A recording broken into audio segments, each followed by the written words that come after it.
So one battle after another is Paul Thomas Anderson's new movie, and I do not love it as much as everyone else seems to love it right now. And with that being said, I don't think it's a bad movie, but I definitely do not appreciate it as much as everyone seems to love it right now. But I'll talk about what this movie did well for the first part of it. Now, to this movie's credit, even though it was a nearly 3-hour long movie, it did not feel like it was a 3-hour long movie, which was a concern of mine going into this movie. What really helps the movie keep engaging to me is the fact that there are so many well-crafted action sequences throughout this film. A particular car chase near the end of this movie really comes to mind with the way that the camera zooms in and out of the hills and basically follows it along with the vehicles. It's really atmospheric, and it also does a great job of showing the tension and really a creative way to film that scene. There's also an escape sequence near the beginning of the movie which I found was very well done.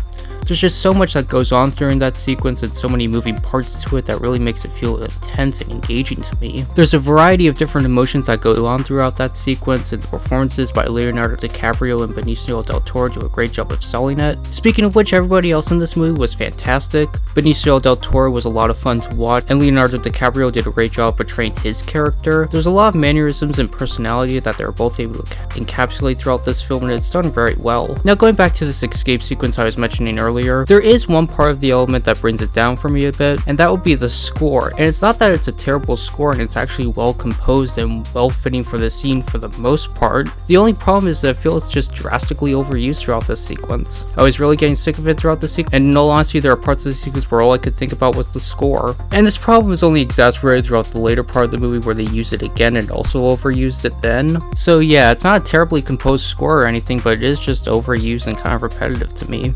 I did enjoy the overall personality throughout this film. There's a lot of very well done comedic moments that helps it out. There's an element of insanity to the humor that is very well appreciated throughout this film. A more specific aspect that I feel kind of split on would be Sean Penn's character and performance. I think there are times throughout the film where his performance and writing for his character comes together well at certain parts, such as the interrogation sequence, but there are other parts that feel a little bit cartoonish to me, and I understand that there are supposed to be heightened, exaggerated aspects throughout this movie, but it kind of felt preachy at times, if I'm not lying to you. Like, a lot of the themes throughout this movie and a lot of things that it delivers and ideas that it presents do feel kind of preachy in a way. Especially the first 30 minutes of this movie just felt incredibly preachy to me. Now, a lot of people are comparing this movie to Eddington, and if I had to put my 2 cents in, I would definitely think Eddington did this concept a lot better. And what I mean by that is exploring divides and basically the current state of our country right now. I feel like there was just a lot more to chew on in Eddington. Not to say that this movie doesn't have anything to think about, but I think it just was overall presented better in Eddington. Definitely check out that movie if you haven't already. Now, going back to Sean Penn's character, there are parts where his performance does come together, but there are parts in his character writing where it kind of falters for me and it's difficult for me to be invested.